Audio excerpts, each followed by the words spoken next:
We currently have 10 companies with a total of 24 apprentices on the OEM apprenticeship. And these companies are Abbey Machinery, Combilift, Dennehy's Garden and Construction Machinery, Denison, Geon, Jan Henrich, Keenan Alltech, Leidos, Tanco and Termac.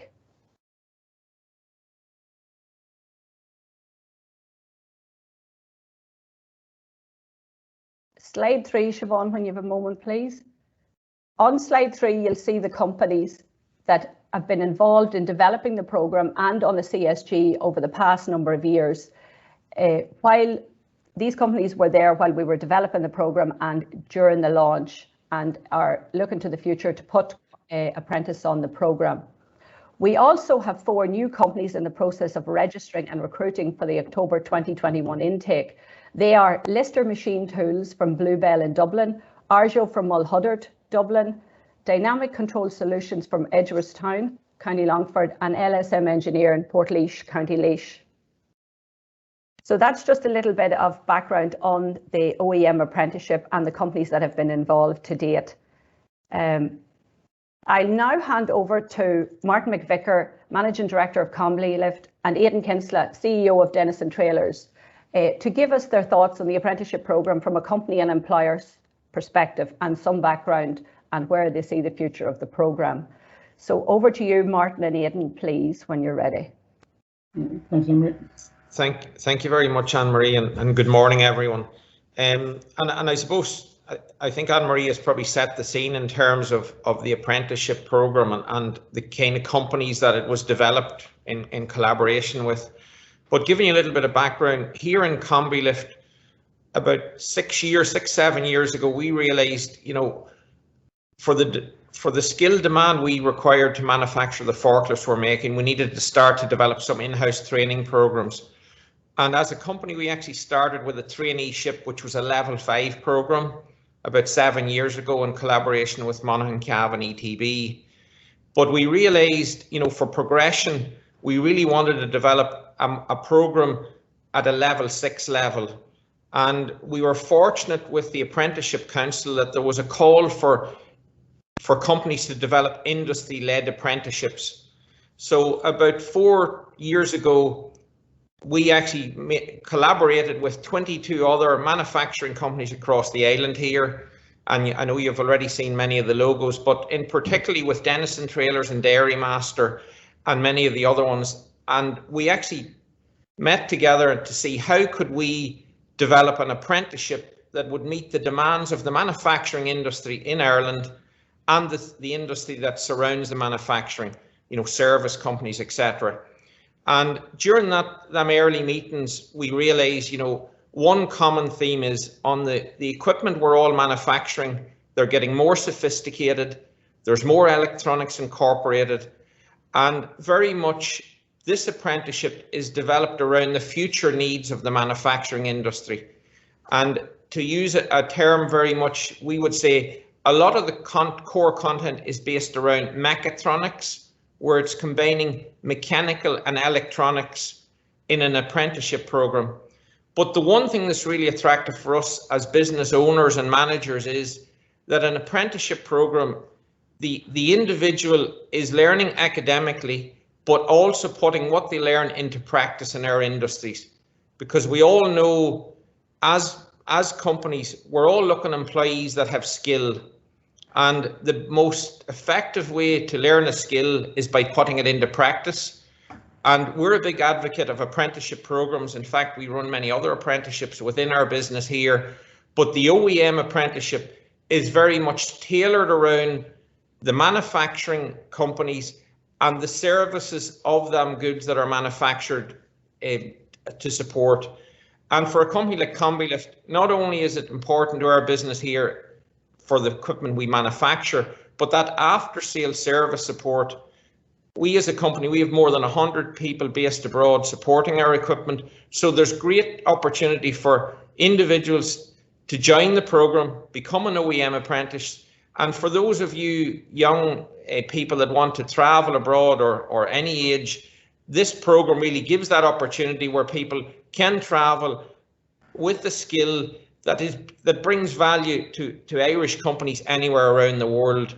And maybe I'll pass you to Aidan from Denison Trailers, who was very, very involved in developing this course content, very much in collaboration with us as the businesses, but also collaborating with Monaghan Cavan, ETB and Limerick Clare to develop the course that very much kicked off 2 years ago. So the first OEM apprentice were taken in October 2019, and we're now going into our 3rd year of the programme. So, thanks, Martin.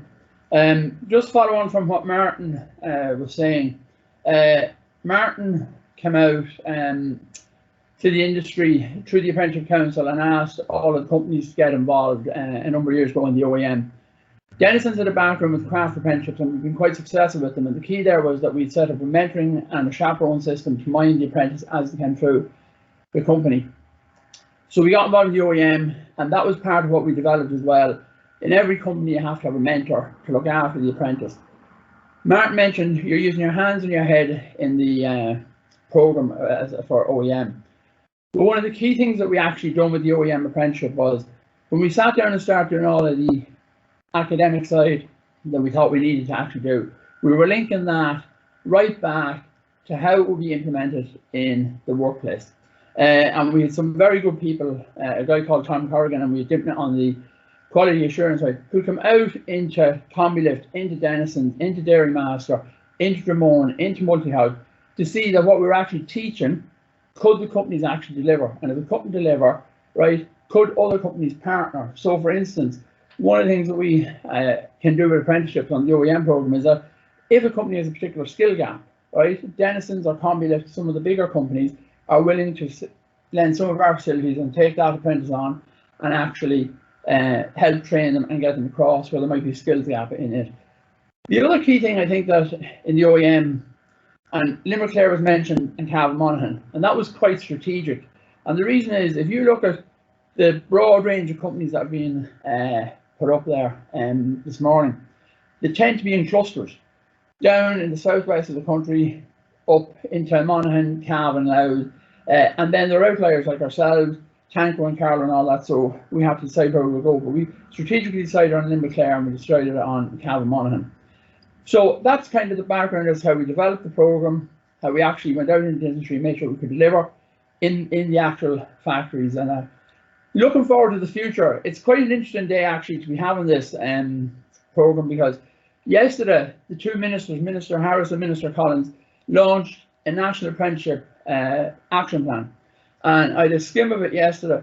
There's a couple of good things in there. One of the fear factors for a lot of the smaller companies that were getting involved is, can we afford to fund the people on the program? Yesterday, there's a commitment to this year's program for €3,000 towards an apprentice. And that has now been committed basically from 2022 to 2025 with a different funding package after 2025. To put that in context, right, the off-the-job training program for Denison's cost us about €7,000 for an apprentice in a year. So effectively, the government are about to fund about 43% of that. That is a massive step forward, and it's a sign where the Apprenticeship Council set up a couple of years ago, but the government coming in now very, very strongly behind apprenticeships, and that will help to benefit us to grow the whole program. We set out originally to have 48 apprentices a year on the program between Cavan, Monaghan and Limerick. We're still trying to get there. We believe we will very shortly, and then after that we can look at how we can try and expand that beyond that. And the last point I'm going to leave you with, part of the reason why we jumped on the OEM apprenticeship and got heavily involved in it was a customer of mine in Germany asked us how we train people. And at the time we hadn't got a structured OEM, we had various other bits and pieces that we done. And he said to me, Aidan, if you're not training your people, your competition is. Right, and that's why we jumped on, and it's absolutely vital as a country and as companies that we're going to stay playing in the international fields like all of us have. You look at all those countries, or all the companies, Tommy left 85 countries, Multihog is into 50 odd countries, we're into 20 odd countries. We can't compete unless we got the skills in a very structured fashion to be able to put them forward. So that's my take on the apprenticeship and where we're trying to go. I don't know if Martin wants to come back in on anything else. Yeah, and no, thanks, Aidan. And I was going to say, like, I think, you know, whether you're a career guidance counsellor or involved in engineering, you know, we all know the real value of skills in digitalization, because we're all living in a digital world. But there's one thing that's really key to the content of this OEM apprenticeship. This content is very much developed around future skills. So an individual that has completed this OEM apprenticeship, this qualification is really going to stand to them for the future, because it's very much the incorporation of mechanics, electronics, software. So really, it's very much, and it's not just for Combilift, but for anyone that's manufacturing products, that's servicing products, installing products, the skills that they're going to learn in this program, they can carry with them for life. So it's not, and I'll use the term, it's not a craft apprenticeship where the content was developed 10 or 20 years ago. This content is very much developed around the future skills of us as business owners.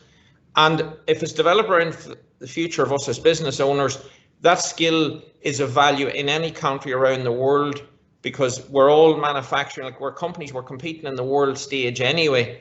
But it's very much, and I think, it's in terms of putting the real value. And of course, the other thing not to underestimate with apprenticeships, the skills that the individuals learn while doing the apprenticeship program, it really brings them to another level, not just within our businesses, but I know for us as business owners and managers, if we're recruiting in employees for the future, if individuals have completed an apprenticeship of any kind, we put real value on that, because they've learned real practical skills that can help us progress our businesses for the future.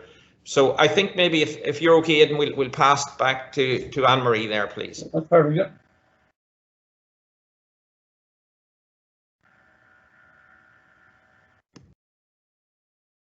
Sorry, Anne-Marie, I think you're on mute.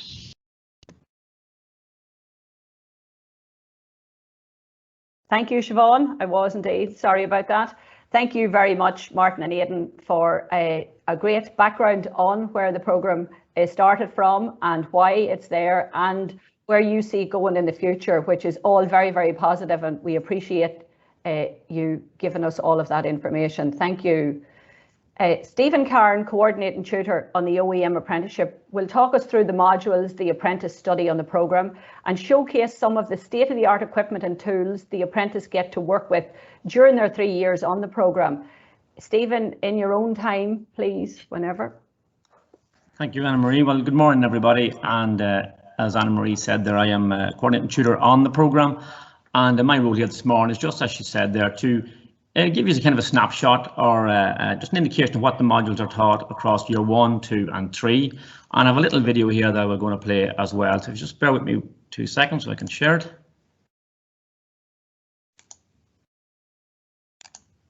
So if somebody can confirm when you... Yeah, we can see that, Stephen. Okay.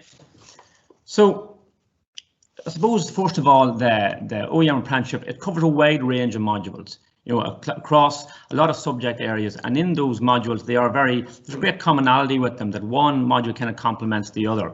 So I'll just start off the video here and let you see how we progress. So the first module really that we cover is health and safety, and as we know, health and safety is paramount in any industry, and topics that's covered during health and safety are the like of the legislation regarding the Health and Safety at Work Act 2005. The students learn how to write up accident reports, risk assessments. They learn about the use of pulleys, chains and slings, working at heights, working in confined spaces. They also learn about lockout and tagout, making things safe, making things secure, and also understanding the employer's responsibilities and the employee's responsibilities. That it's not just it's somebody else's job to clear this up or to fix this fault, that everybody has responsibility for themselves and others when they're working in their OEM environment. And we also in regards to health and safety, we also get them to do a manual handling training course, and we also get them to do in-house health and safety courses as well online, which are they're awarded a certificate at the end through the Health and Safety Executive of Ireland. So that's our health and safety module. As you can see here, here's more practical module here, which is our OEM practices, which is a very hands-on practical module. And in this, the students are learning about the disassembly and reassembly of parts and components, the removal and replacement of parts, learn to use the correct tools, the correct tools, like measuring tools, like torque wrenches, how to set up a torque wrench, how to store a torque wrench after its use. And they work on a variety of different kind of components here. This is removing and replacing here. So they work on different types of engines, gearboxes, hydraulic pumps, electric motors. So they're getting the basic hand skills. So they'll be able to, you know, transfer the knowledge that they've learned in theory in the classroom to the practical. So transferring the knowledge from the head to the hands, as I say. Getting to know different types of fasteners and fixings, the lack of Allen key bolts, torxes, security torxes, hex heads, and such like. And then on another one of our core modules is the Mechatronics here. And as you can see here, the guys are working on hydraulics here. And Mechatronics covers a wide subject matter. It covers hydraulics, as I say, pneumatics, the automotive engine system, battery systems, and mechanical drives as well. So there's a fair in-depth subject matter there in regards to mechatronics. And as you can see, behind the guys there is one of our hydraulic rigs, and we also use simulation software where they get to actually draw hydraulic circuits, understand the symbols, and understand fault finding in regards to the hydraulic systems. In the automotive side, they're learning about the 2-stroke cycle, 4-stroke cycle, the different systems and subsystems like cooling, lubrication, exhaust, engine management. Then we introduce faults into our rigs, both hydraulic, pneumatic, and automotive, where the guys have to do a diagnosis and repair so that they're doing a first-time fix to get it right first time, every time. Another one of our modules here, as you can see, is electrical and electronic technology. And this is where we start off introducing basic electricity, because a lot of students maybe know nothing about electricity. They mightn't have done anything at physics at school, etc. So what we start off here is the basic circuit, the water analogy, showing them, you know, pressure, flow, and restrictions, where that'll be our volts, our current, and our resistance in ohms. So we start off getting them to build a simple circuit first. We start off with one bulb, 2 wires, and a battery. And once they've that done, then we progress then to series circuits, parallel circuits, series parallel circuits. We introduce them to the use of the multimeter, how to diagnose voltage, current, resistance, voltage drops, etc., which is a great skill for any apprentice in the industries that they're employed with. Because where I see them is a kind of a diagnostic technician in the future. So we'll introduce faults into their circuit boards as well, which they have to diagnose, which gives them confidence going forward when they're back out in their workplace. We also, in electrical and electronic technology module, we cover electronics. So the students get to grips with the different types of electronic components, such as diodes, capacitors, resistors, and we do the whole Ohm's law and Watt's law theory there as well. So they'll understand how to calculate the resistors in series, resistors in parallel, capacitors in series, capacitor in parallel. To learn it in the theory side, and then we put into practice here where they build circuits both on breadboard, and also then we get them to transfer it then to strip board, which is very good to enhance their soldering skills and to be able, if they went to an electronic component such as an ECU or a control panel or a body control module, anything like that there on a machine, that to be able to identify electric dry solder joints, etc., be able to remove and replace components and test components. So one of our core modules here, as you can see, is engineering drawings. And like every good idea, it starts in some brilliant mind, and then what do? We put pen to paper. So we have to engineering drawings. Then it gives the students the opportunity to learn freehand sketching, and also the use of SolidWorks or AutoCAD, whatever type of software they're using in the college. We have both here, and whatever type of software you're using in your company, they will have a great foundation in this module, which helps them to develop their freehand sketching and also their use of using different types of projections, isometric, orthographic, be able to do bill of materials, designing like a chassis systems or components, let them be, you know, chassis components, suspension, or whatever it is that is in your company. They're getting a great foundation in regards to engineering drawings. As you can see there, some of the students are quite brilliant with their freehand sketching. I can't claim any of them, they're all their own. And the lack of SolidWorks here is very valuable to each student going forward. Another one of our core modules here is operations management. And as we know, operations management is very, very important in the modern era. So what do we cover in this module? We cover the lack of SIPOC diagrams, fishbone diagrams, lean management, Lean Six Sigma, the Kaizen principle, and also how to reduce waste how to upskill and how to produce better time management, that there's good throughput, good productivity within the company. And the guys also have, the second year guys have also completed their yellow belt this year, and going forward we hope maybe next year to be able to get them to do their green belt as well in operations management. This is our testing and measuring module here, where we introduce the guys to the use of test tools like multimeter and Mechatronics, where they're doing volt drop testing, where they're testing winds on DC motors, AC motors, the health and safety around these, so that they'll be able to know that a component is faulty, and they can get in the relevant personnel to replace that, to try and reduce downtime and to make sure that productivity can be kept up to speed. So they'll do a wide range of testing here in regards voltage drops and resistance to kind of get a right force time, or what would you say, force time fix, so that they follow the proper procedures when they are doing diagnosis and testing.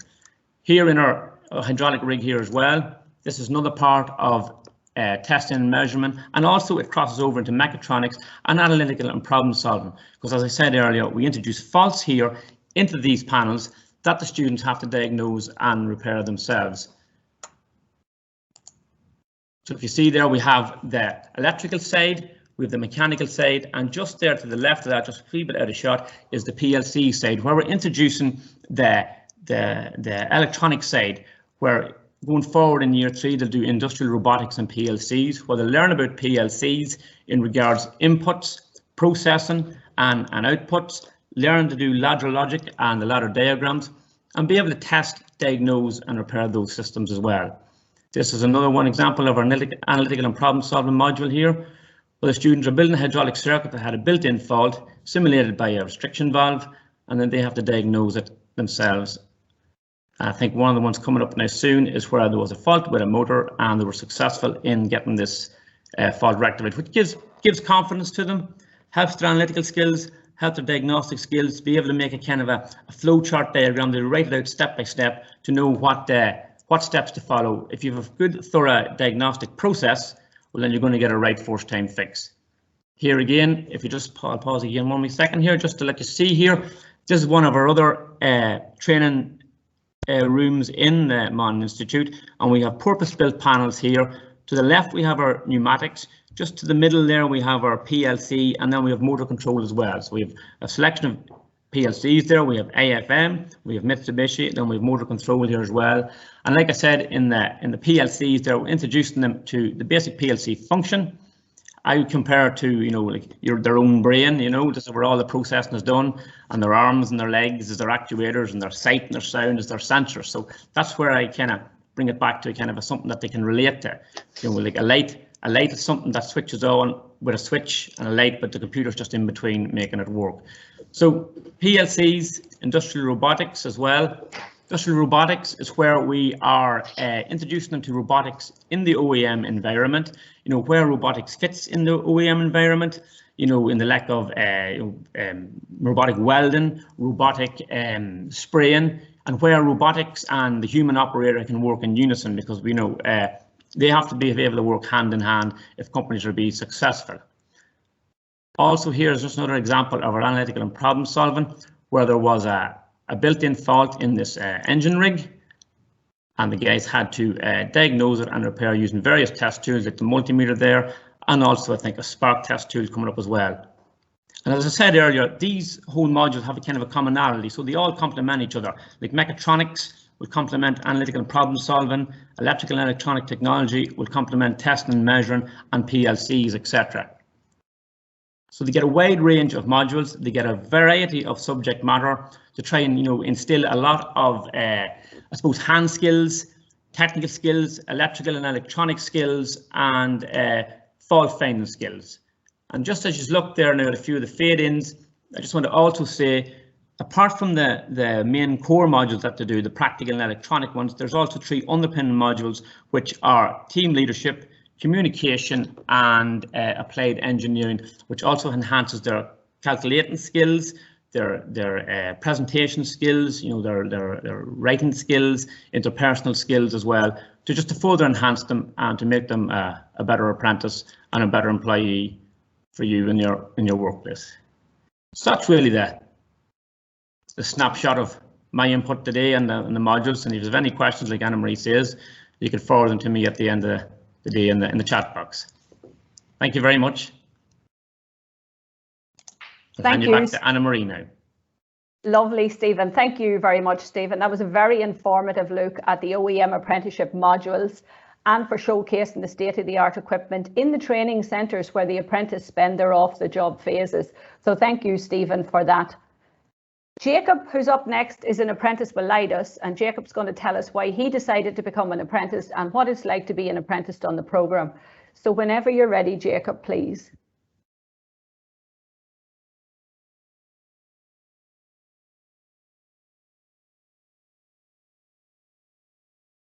Sorry, Jacob, I think you're on mute. Is it working now? Perfectly, Jacob. Sorry about that. No problem.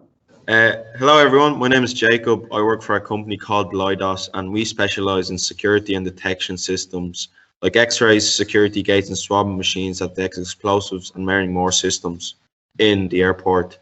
This is my second year of the apprenticeship, and honestly, it's been great work in work and at college so far. Since I joined the apprenticeship, I have gained a huge knowledge about how an airport operates and how the X-ray machines work.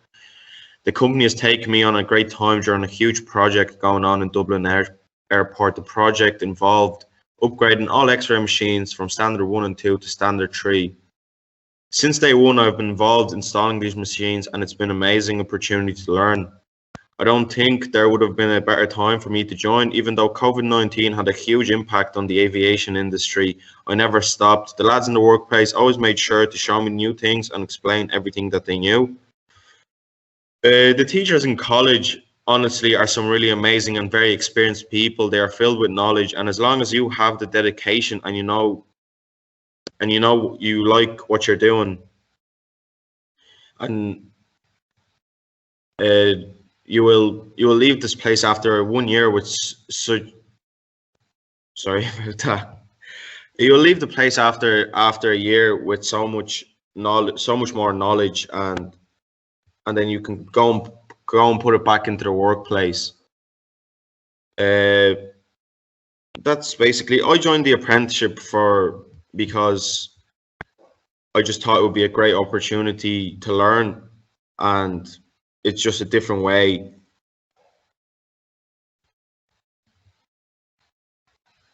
But is this? Am I talking? I think it's. No, we can hear you, Jacob. It's fine. Because everything's frozen on my thing. Sorry. Yes, I joined the apprenticeship for a reason, because when I finished 6th year and I got a place in college for an engineering degree as well, but obviously there came in a factor that an apprenticeship is always, they pay you for going to college and working as well, and I also considered that you get the experience as well. Going into a 4-year college course with engineering, of course you will leave with a higher degree, but with not as much experience as you will gain here. So that was one of the things that pushed me throughout the apprenticeship, and it's been great. I haven't regretted it since day one. All the teachers, helping the mentors, it's all been working great so far. So I would really recommend it, and that's me done. I'll pass it on to Anna Marie.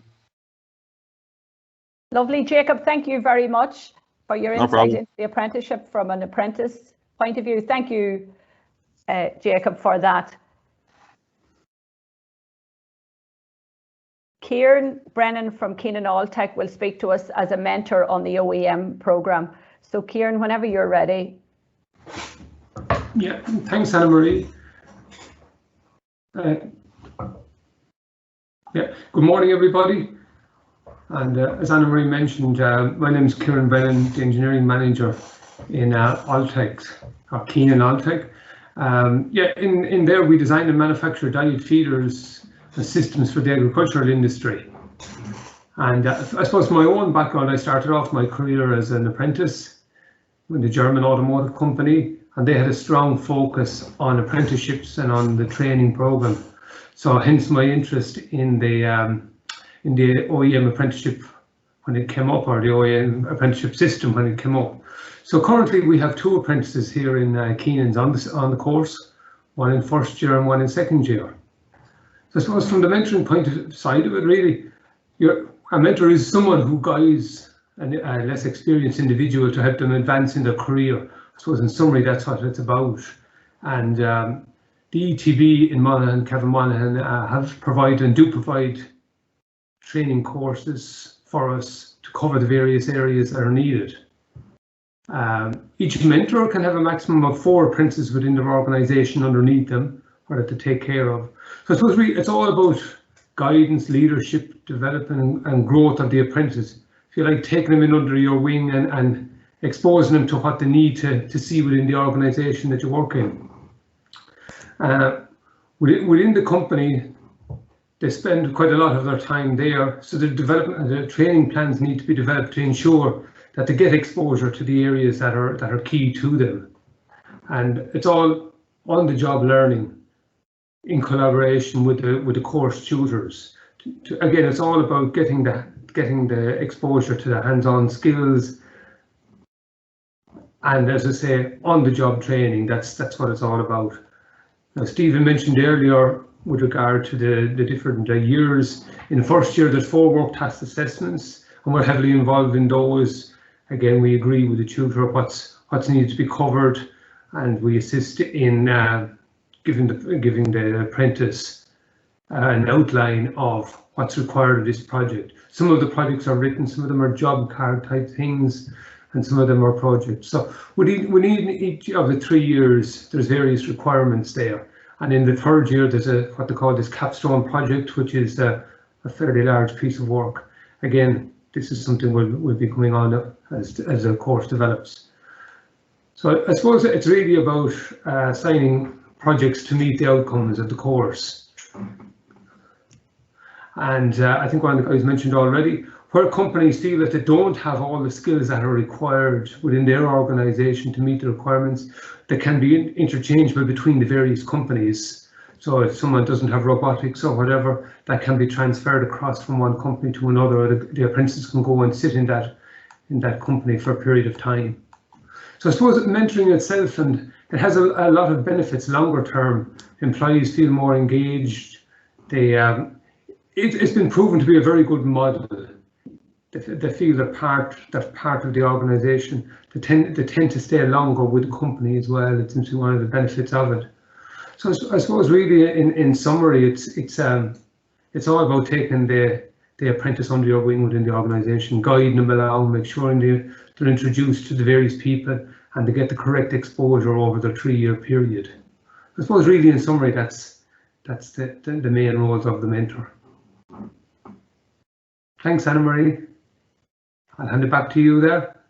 Lovely, Kieran. Thank you for giving us a mentor's perspective on the OEM apprenticeship programme. Thank you very much, Kieran, for taking time from your schedule.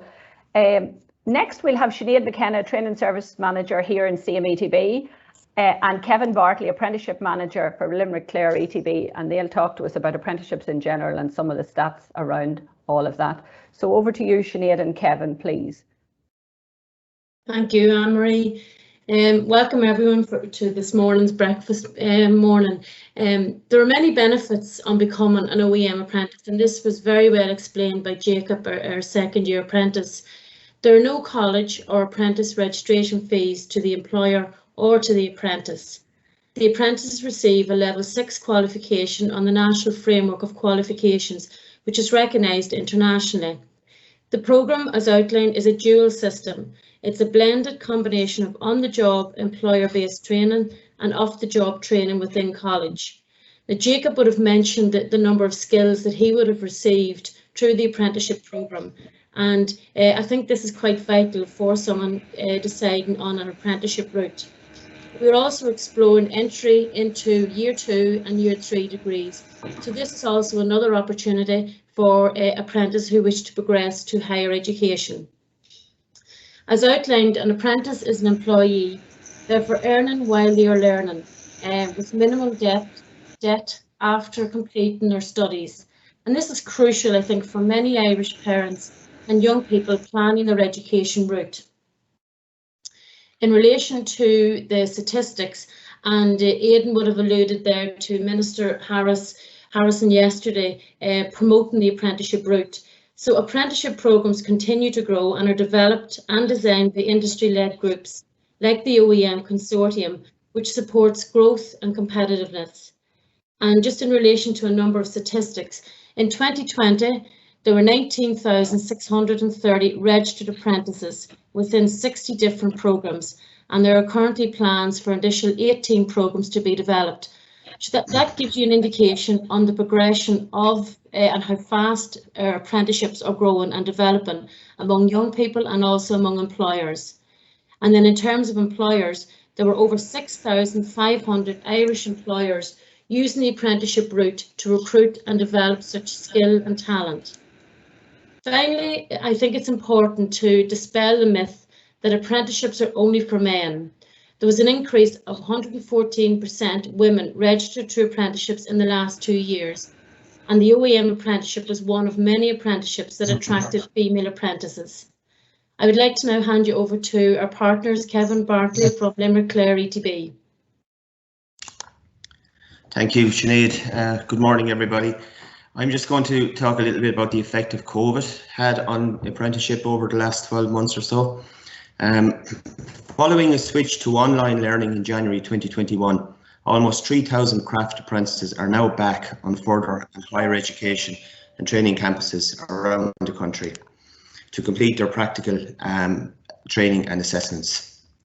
Off-the-job training has been badly affected by the pandemic restrictions. Arrangements to enable all apprentices to complete their off-the-job training as speedily as possible is now well underway.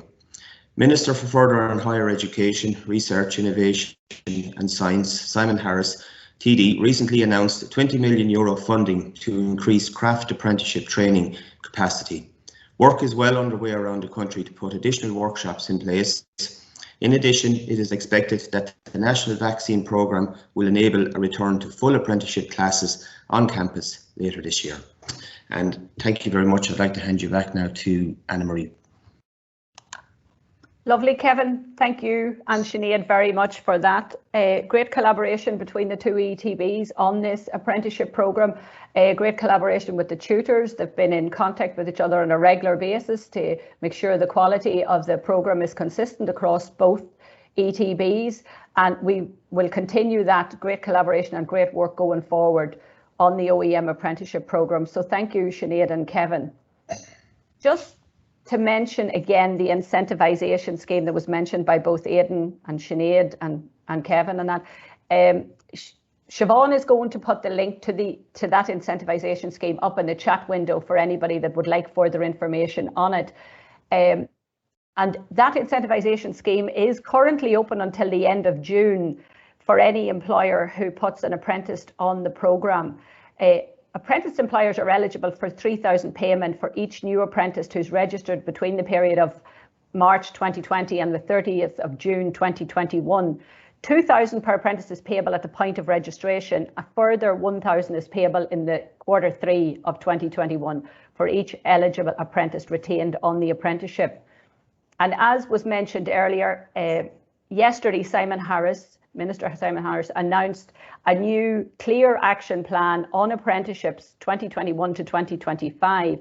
And in that he promised a core grant, as Aidan said, for all employers who take on an apprentice, a new National Apprenticeship Office and a National Apprenticeship Alliance.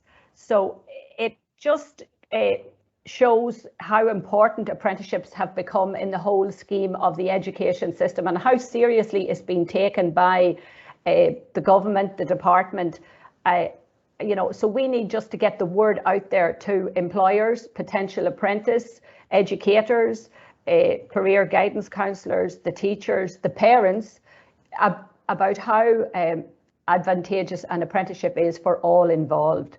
So Siobhan's also going to put the link up for that briefing from Simon Harris yesterday, just if any of you wanted to get greater detail on what was announced.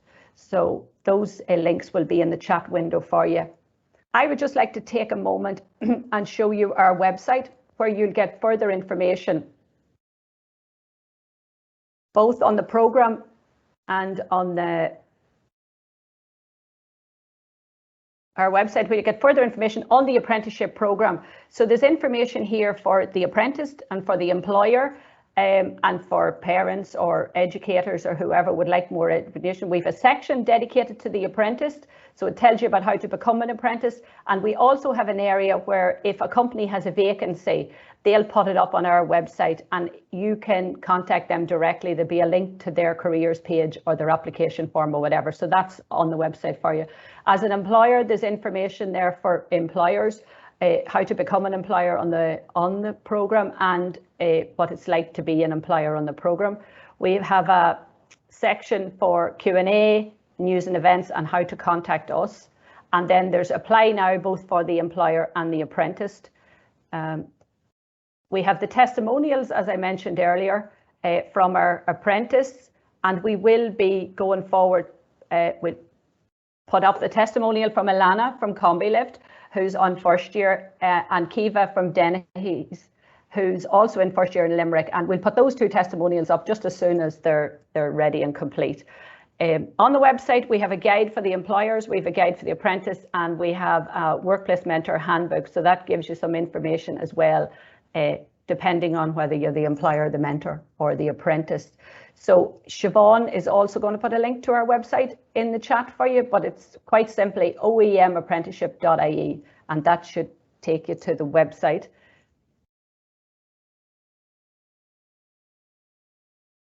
We'll have a Q&A session shortly. I just hand you over to Siobhan to see if we've questions in the chat. Please, Siobhan, or Paula, if there's any came in through email. Yeah. Oh, sorry, Siobhan, go ahead. No, you're okay, Paula. Sorry, there was just a question that came in. There's a few questions actually in chat, Anna Marie. So we'll take the first one that came in. We'll take them in order of receiving them. So Robert come in there. Why is the apprenticeship over 3 years as opposed to standard apprenticeship, which has a duration of 4 years? And there's also a second question within that. What is the split between the employer and the training centre? So I'm not sure who wants to take that one.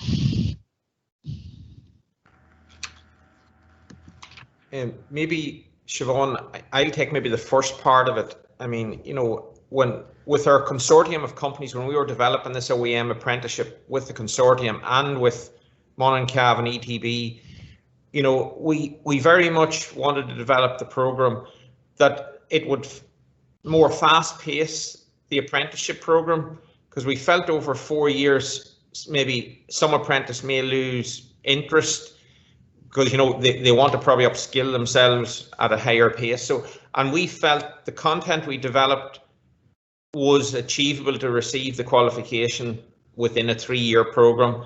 And it was very much a consortium, very much from a business side, that we made that decision. And I think the other thing is, you know, we all know the value of these skills. And I think the sooner us as business managers get the skill level we need, you know, we want to employ these people. So, you know, that was our sort of strategy to develop it over a 3-year program. Maybe if I could ask someone else to come in, the second part of it, Siobhan, maybe if someone else can come in on the other question. I can come in on that if you want, Martin. Myself or Anne Marie can come in on that. I think in duration to this, someone was asking just about the split between the apprenticeship programme and the work-based learning. So in year 1, there's 16 weeks off-the-job training, which happens at Monaghan Institute or within Limerick Clare ETB Training Centre. Then after the 16 weeks, you go back to your employer. In year 2, you've also another 16 weeks with training in your education centre. And then after that, you go back to the employer again. In year 3, you've 14 weeks in college, and then the remaining weeks are within your with your employer. So that's kind of the split, combining the dual combination of work-based learning and college teaching as well.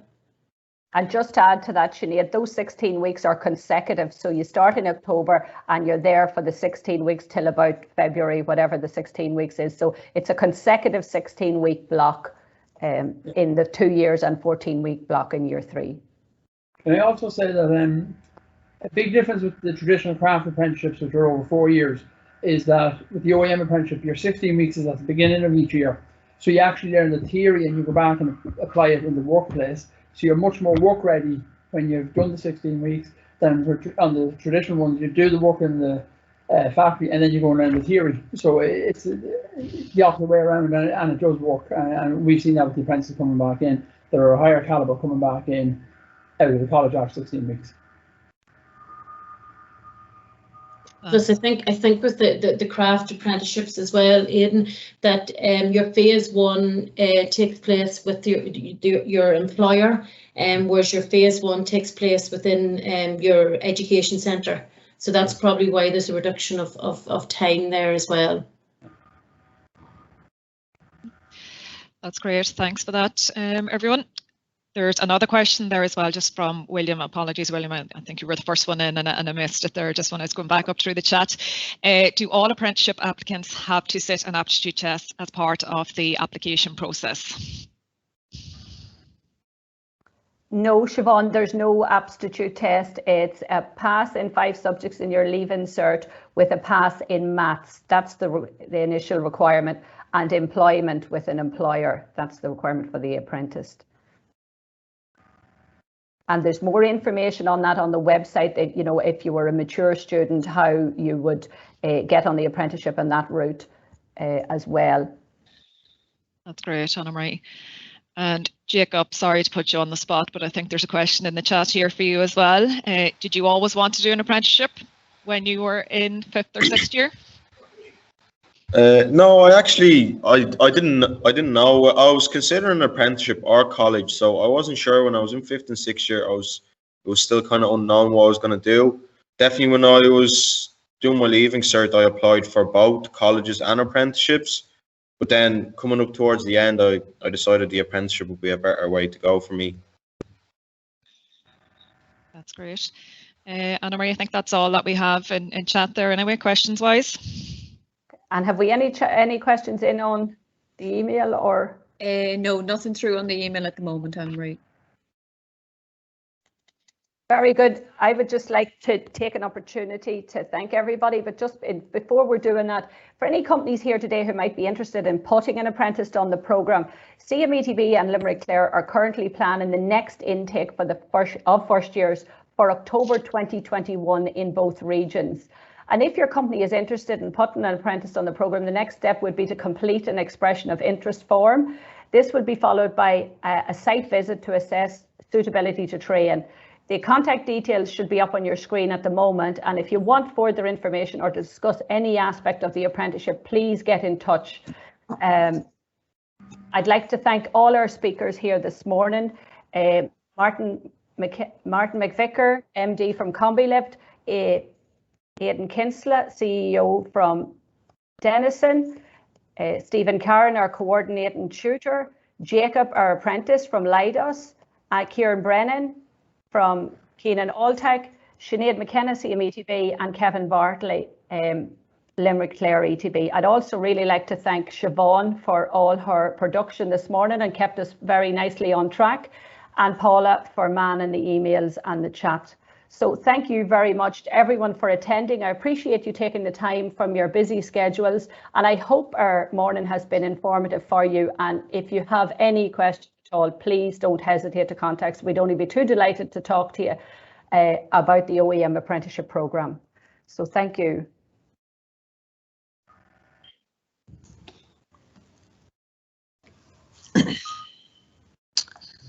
Okay. Bye.